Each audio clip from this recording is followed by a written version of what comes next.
Ό,τι γράφτηκε για ο Σοκράτη, ό,τι είπε ο Σοκράτης, ό,τι είπε ο Πλάτωνας για ο Σοκράτη, ό,τι είπαν ακαδημαϊκοί για τον Σοκράτη, ό,τι γράφτηκε για τον Σοκράτη είναι μέσα στο σύστημα. Άρα, όταν τον ρωτήσω τώρα, τι θα μπορούσε να έλεγε ο Σοκράτης σήμερα, να μου πει.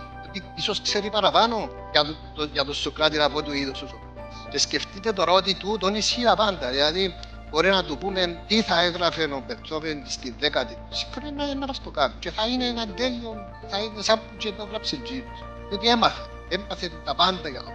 Άρα, εβάλαμε όλο το υλικό και τώρα είμαστε στην αρχή. Τώρα γεννήθηκε το μωρό του. Τώρα είμαστε στην νηπιακή. Κάνουμε λάθη. Κάνουμε πάρα πολλά. Έχει παραισθήσεις. Είναι εύκολο να έχει παραισθήσεις. Γιατί όπως ήταν το παράδειγμα με τον Σοκράτη, φανταστείτε τώρα ότι βάλαμε όλο το υλικό που γράφτηκε ποτέ για τον Σοκράτη και βάλαμε το μες στο σύστημα. Και ρωτούμε τον, μια ερώτηση, καλούμε του τι είπε ο Σοκράτης, ξέρω εγώ, στην απολογία του.